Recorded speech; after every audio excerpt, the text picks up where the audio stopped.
Oui, bonsoir, chers compatriotes de la République démocratique du Congo. C'est Bertin Badiambile de progresrdc.net. Aujourd'hui, on va parler de la naïveté des Congolais. Naïveté des Congolais. Il y a une conférence là organisée par l'Europe et l'Afrique dont le titre est la requalification des frontières africaines.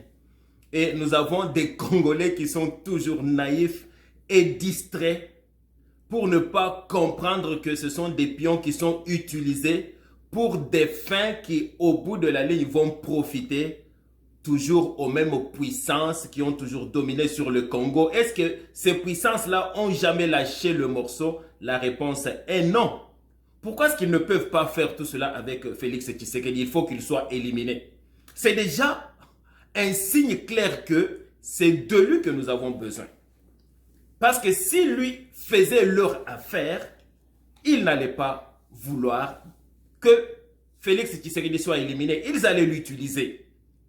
Qui sont ces acteurs externes et qui est utilisé à l'intérieur pour pouvoir éliminer le président Tshisekedi à un moment bien précis, quelques semaines ou même quelques jours avant cette conférence de la requalification des frontières africaines. Tout d'abord, pourquoi est-ce qu'ils doivent se mêler aujourd'hui en 2022 de requalifier les frontières africaines?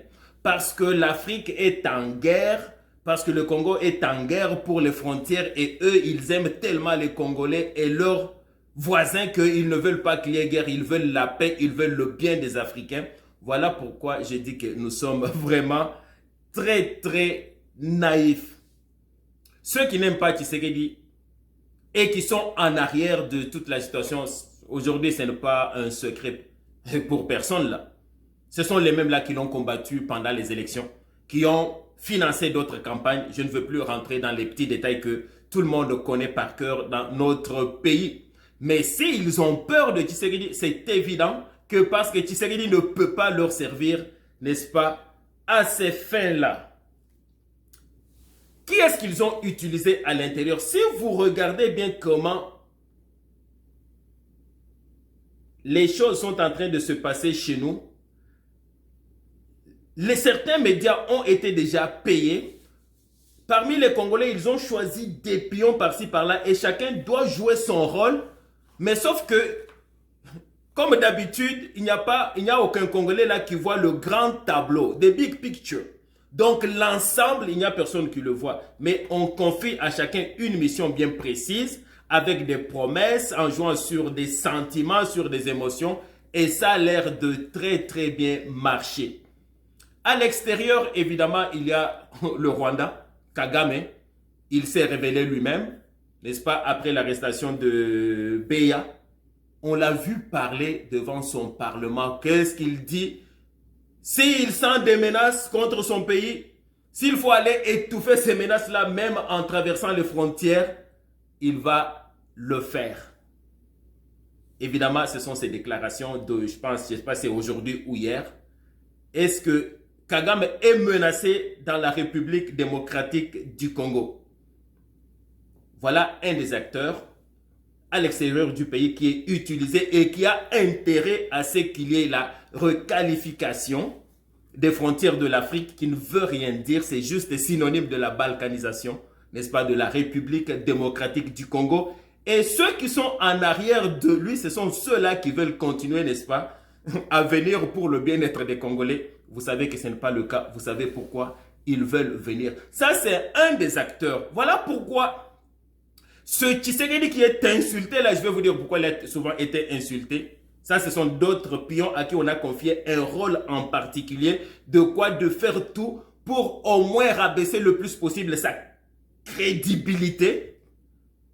Et de l'autre côté, vous allez voir c'est qui sur qui on était en train de travailler pour augmenter sa crédibilité à lui, de façon que quand le coup d'État allait arriver, la pilule est quand même amère parce qu'elle est amère, mais elle est moins amère. Et on va le voir dans pas longtemps. Tout d'abord, qui sont utilisés à l'interne, même si on leur montre juste des petits tronçons de la vérité, mais pas toute la vérité, nous avons les médias qui doivent parler continuellement de l'échec de Tshisekedi. De l'échec, 3 ans sont passés et on voit que le peuple souffre encore. Récemment, là, il y a Noël Tchani qui a été à Bossolo na politique, que lui aussi, il est candidat président. C'est normal qu'il puisse critiquer la réussite de Tshisekedi. On lui a posé la question s'il pense qu'il a réussi. Non, selon lui, selon ce que le peuple dit, ben, il n'a pas réussi parce que le peuple a faim. Mais plus loin dans la même émission, on lui a posé la question, mais parle-nous de ton plan Marshall là. Et c'est un plan que pour arriver au développement, il a étalé sur 15 ans. 15 ans pour parler du développement, ça c'est un banquier, un bon économiste. Mais pour Tshisekedi, non, non, lui, il aurait dû faire le développement en 3 ans, sans parler de 2 ans pendant lesquels il n'a rien fait. Mais on ne voit pas tant d'autres réalisations qu'il est en train de faire. Mais aujourd'hui, on n'est pas là pour cela. Les médias continuent à parler de cet échec-là. C'est pour préparer la pilule qui allait venir. Ça, c'est un des pions. Les médias, on voit des jeunes qui reçoivent de l'argent à gauche, à droite. Il y en a un même aux États-Unis là qui était un grand défenseur de Tshisekedi. Et ça fait comme 3 semaines ou 1 mois là, du jour au lendemain, on l'a vu changer comme ça. Il a commencé à parler de coups d'État qui se préparent. Il a commencé à parler de Dieu ne veut plus peut-être de Tshisekedi. Les Américains, donc du jour au lendemain, ça, ce sont des gens qui reçoivent de l'argent. Et ils ne savent même pas quel rôle ils vont jouer. Mais dès que tu vois 10 000 $, 20 000 $, on sait qu'en Occident, là, même si les gens sont payés, mettre de côté 10 000 $, 20 000 $, là, ce n'est pas donné à tout le monde. Peut-être presque même à personne, là, des gens qui travaillent de façon normale. Et quand ils voient 10 000 $, 20 000 $ d'un coup, là, les émotions, il y a un ami qui m'a dit depuis longtemps, là, que on ne prend pas les décisions par notre intelligence, par la rationalité. On prend les décisions par émotion. On va utiliser la raison après pour justifier la décision qu'on a prise. Et c'est le cas. À l'intérieur, les médias sont utilisés pour continuer à rabaisser Tshisekedi. Alors que si on regarde concrètement là, c'est peut-être un des meilleurs présidents qu'on a eu jusqu'à présent. Sur le plan même économique, comment est-ce que moi je peux, si on sort de toutes les, comment est-ce qu'on peut les appeler, des émotions, moi je suis tshisekediste, moi je suis katumbiste, moi je suis de Fayoul, etc. On veut regarder juste les choses avec une certaine forme d'objectivité. Est-ce qu'on peut dire que Tshisekedi c'est un échec? Non. Ici, là, pour savoir qu'une personne gère bien ses finances, il est sur le bon chemin, il est un bon payeur, ce n'est pas quelqu'un qui ne paye pas ses dettes, etc. Il n'a qu'à demander l'argent à la banque. Les banques ont des critères qui se trompent très rarement là, avec lesquels on peut dire ce monsieur a un bon crédit ou non. Regardons le cas de la gestion de Tshisekedi. Je lis. Le Fonds monétaire international a par ailleurs approuvé en juillet 2021, ça ne fait pas longtemps, un programme de 3 ans avec la RDC appuyé par une facilité élargie de crédit FEC pour un montant de 1 milliard point quelque chose, alors que le pays n'avait pas connu de programme Fonds monétaire international avec financement depuis près de 10 ans. Donc, les gens sont en train de critiquer, même le temps de Kabila c'était, mais les critères objectifs, on peut le voir par les institutions financières internationales. Et ils ne viennent pas avec état d'âme, et ils ne viennent pas avec amour, haine, et ils regardent certains critères objectifs. Ils voient que non, il est dans le bon, on lui prête, il n'est pas dans le bon, on refuse. Donc, sur ce point-là, je classe Tshisekedi sur le bon chemin. Mais est-ce que c'est possible de voir du jour au lendemain tous les Congolais qui mangent 3 repas par jour? Ben non, ça c'est ridicule.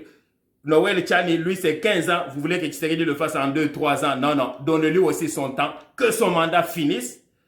Et après son mandat, là, quand il nous reste, je ne sais pas, 5 mois là, avant de finir son 5e mandat, sa 5e année là, on va dire, mais monsieur, qu'est-ce que tu as fait? Est-ce que tu es sur le bon chemin?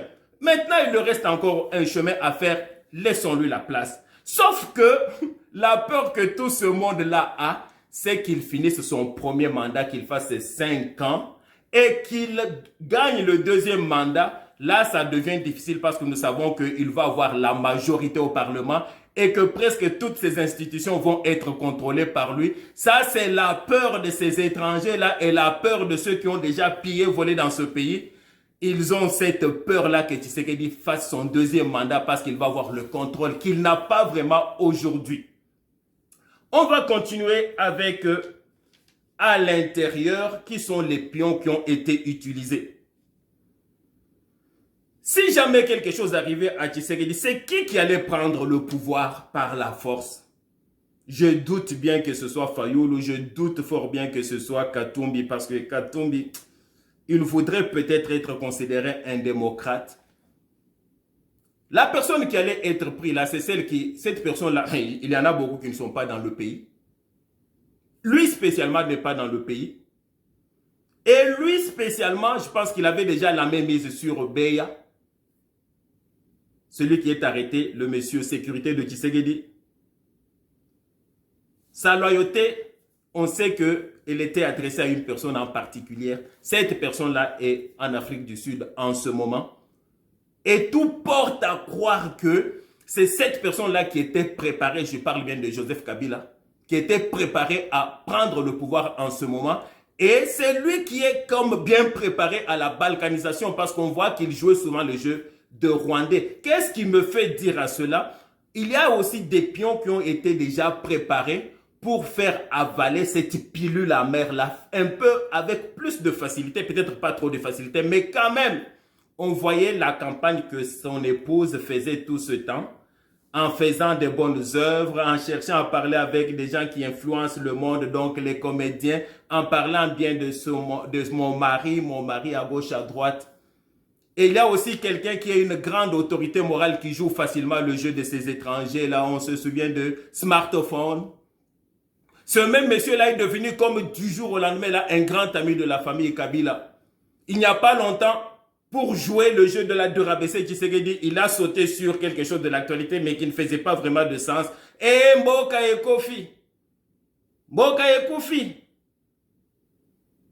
Alors que ça ne faisait aucun sens, quelqu'un de sa trempe là puisse parler d'une phrase de toute façon qui n'est même pas finie.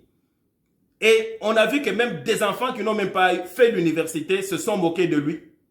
Et récemment, ça ne fait pas longtemps, il veut faire avaler la pilule. Oh, il est allé visiter l'hôpital de la famille Kabila. Tout le monde, vous avez entendu les éloges.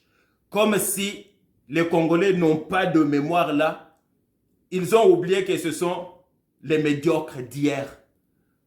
Comme si les Congolais ont oublié que ce sont ces gens-là qui ont ridiculisé les prêtres, qui ont tué des fidèles de l'opposition, n'est-ce pas, dans les enceintes des églises catholiques. On dirait que tout cela, lui, il a oublié et il fait maintenant des éloges.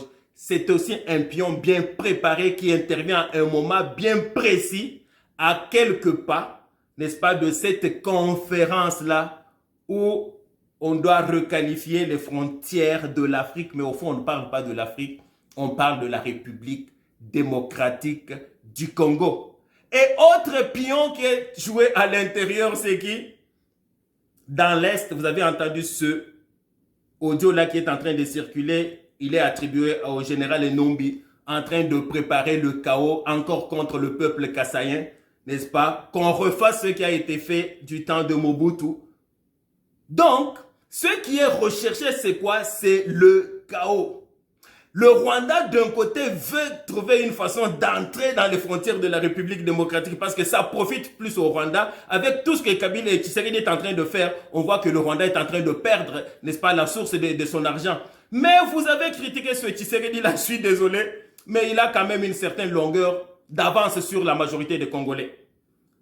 Quand certaines personnes, pour ne pas parler de Mosito, parlaient déjà d'aller attaquer le Rwanda. Non, Tshisekedi disait ce sont nos frères. Oh, mais c'est quoi ça? Il travaille pour Kagame ou quoi? Pourquoi il les appelle sont nos frères? Ce sont nos frères. Et les gens de Minembwe, ce sont des Congolais. Voilà le langage de ce monsieur. Nous allons développer de bonnes relations avec le Rwanda, avec toutes nos frontières. Voilà. Cela, il a coupé comme l'herbe au pied là de Kagame. Mais maintenant, il ne sait pas. Tout ce qu'il a affirmé aujourd'hui, hier là, que nous sentons des menaces. Quelles menaces? Tshisekedi n'a jamais menacé. le Rwanda. Donc il va le dire, mais ça ne tient pas debout. C'est difficile. Mais imaginez si Tshisekedi était venu avec tout ce qu'on lui disait là, tout ce que les Congolais qui voient très loin là. Moi j'ai reçu beaucoup de vidéos et votre Tshisekedi que vous regardez qu'est-ce qu'il dit de Rwandais. C'est quoi ça? Donc tout le monde, l'ambassadeur rwandais a fait ceci, pourquoi est-ce qu'il n'a pas mis dehors? Non, non, lui voyait tout cela. Parce que ce que ces Occidentaux-là veulent, c'est de provoquer Tshisekedi pour qu'il puisse réagir. Comme ça, on a un grand chaos, un grand désordre, et puis ils vont s'imposer avec l'ONU qui est là pour cela. Que non, non, on va couper pour éviter tous les problèmes. Mais lui, il a enlevé toutes les possibilités pour qu'il puisse dire que c'est le Congo. Voilà, les gens de Minembwe n'ont pas de place, n'ont pas de territoire parce que les Congolais le refusent. Donc, on va créer cet espace-là qui va leur rester. Si la communauté internationale a des raisons et s'impose, qu'est-ce que vous, Congolais, vous allez faire? Donc, tous nos propres confrères-là il faut reconnaître que les dernières élections, Fayoulou d'un côté, avec la Mouka, de l'autre côté, Tshisekedi avec l'UDPS et tous ses alliés, et les mots qui se lançaient là, les uns vers les autres, ça créait beaucoup de haine à l'intérieur de chez nous. Et les étrangers profitent de cela, mais les Congolais sont tellement naïfs qu'ils ne se rendent pas compte que ils vont désirer que Tshisekedi soit peut-être mis de côté, mais sauf que vous n'avez aucune idée qu'est-ce qui va arriver après. Vous n'avez aucune idée. Quand Mouzé, qui était aussi très nationaliste, qui faisait tout pour que le Congo aille de l'avant et que les étrangers ne l'ont pas aimé, ils l'ont tué, il est mort. Est-ce qu'il y a eu des Congolais qui ont été contents à part tous ceux qui étaient des prédateurs pendant 20 ans? Et pourquoi vous pensez que ça va être différent avec Tshisekedi, que Tshisekedi est parti? Alors ces gens-là vont changer de cœur, ils vont faire tout pour que le Congo puisse se développer. Ça, c'est la naïveté vraiment des Congolais. Quand est-ce que nous allons comprendre que ces pays-là ne sont pas là pour notre propre bien? Et que même vous là qui êtes en train chacun de jouer sa petite part pour affaiblir Tshisekedi, on ne mange pas, il y a beaucoup de problèmes, et on était même avant le temps de Kabila. Qui vous garantit que parmi vous là, ceux qui connaissent un peu de vérité, dès que c'est arrivé et que vous, on va vous laisser, on va vous donner votre part là pour avoir contribué à cela. On n'a pas appris qu'est-ce qui est arrivé quand Kabila a pris le pouvoir. Combien de gens qui étaient proches de lui n'ont pas perdu leur vie? Qui nous dit que tous ceux-là qui vont connaître la vérité, on va leur laisser la vie sauve, on ne va pas les éliminer parce que ce sont des témoins gênants. Et c'était quoi le rôle de Kabound? Je retourne encore à l'intérieur. On s'est posé la question, mais attends, lui là, il a démissionné tout de suite de l'Assemblée nationale comme président adjoint là, de l'Assemblée nationale. Mais pourquoi il n'a pas démissionné de l'UDPS? Et pourquoi on l'a mis tout de suite dehors? Et aujourd'hui, on comprend davantage mieux qu'est-ce qui s'était passé. Et lui, dans son oreille, il aurait pu se taire, mais ce n'est pas quelqu'un capable de se taire là. Votre joie sera de courte durée. J'ai accepté beaucoup d'humiliations, etc. C'était comme une phrase qui parlait, n'est-ce pas, contre les proches du président, contre le président. Mais aujourd'hui, on se rend compte, c'est juste une hypothèse. C'était quoi le rôle de Kabound? Vous vous souvenez? Parmi les accusations, on disait qu'il était trop proche des gens de Kabila. Son rôle aurait été, dès que Tshisekedi était éliminé, il fallait quelqu'un d'important pour dire un mot, pour un peu stabiliser au moins, du point de vue international, le grand parti du président qui est l'UDPS. Parce que c'est eux qui allaient, n'est-ce pas, créer beaucoup de désordres. Donc il a fallu entrer à l'intérieur, avoir quelqu'un qui a le nom de président de l'UDPS, qui allait leur dire de se calmer.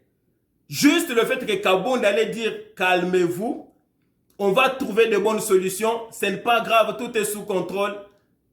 C'était déjà beaucoup pour que les médias internationaux, on sait qu'ils vont prendre la vedette, voler la vedette, les France, n'est-ce pas, 24, tout ce qui est français, tout ce qui est belge, ils allaient mettre cela pour montrer que même le parti du président a accepté cela. Ah, mais il y a une petite frange là des manifestants qui ne sont pas d'accord, mais le parti présidentiel est d'accord pour que le monsieur Kabila puisse gérer le pays pour 4 ans de transition.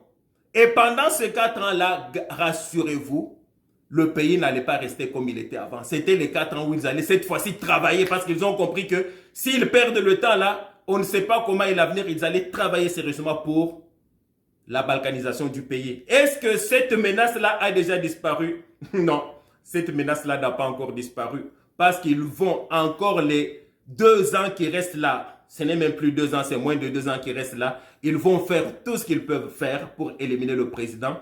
Mais toutes les fois qu'ils échouent, un attentat, le président devient toujours beaucoup plus fort. Sauf qu'il y va trop lent.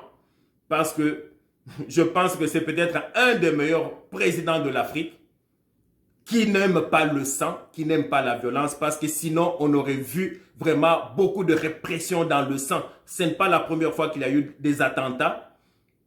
Parce que des gens comme De Lorenzo, quand il a pris le pouvoir, il a fait, n'est-ce pas, il a passé le balai pour éliminer tous ceux qui pouvaient être un bâton dans ses roues. Et il a gardé les gens qui lui étaient très fidèles. Mais on voit que le président Tshisekedi, il a une autre façon de travailler.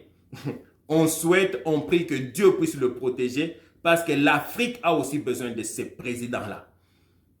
Et pourquoi est-ce qu'on n'est pas en train de... On n'amène pas Beya devant la justice? Ça, ce n'est pas le rôle de la justice. Avez-vous jamais vu la CIA, n'est-ce pas, quand il y a quelque chose qui s'appelle comme un coup d'État ou quelque chose contre la sécurité de leur pays, aller envoyer ça devant un juge et devant des procureurs? Non, non. Ce sont des services secrets du pays et tout ce qu'ils vont faire va être secret. Donc, on ne veut pas voir les gens là, je sais pas, Kapiamba, commencer à dire qu'on doit les envoyer. On va envoyer Beya ou devant un juge, le juge pour faire quoi? Pour aller faire la lumière sur tout ce qui se passe, n'est-ce pas, en dessous des tables avec les Français, les Belges inclus dedans là. Qu'est-ce que le juge va faire? Ça le dépasse, ce n'est pas de son ressort.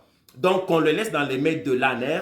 Le président sait où est-ce qu'il va avec, mais Congolais, réveillons-nous, mettons la haine de côté parce que si le président là part, 20 ans là, c'est trop peu. Vous savez qu'est-ce qu'on dit du Satan là? Dès qu'il quitte un pays là, dès qu'il quitte un corps inhumain là, il va chercher 8 autres plus puissants que lui pour revenir.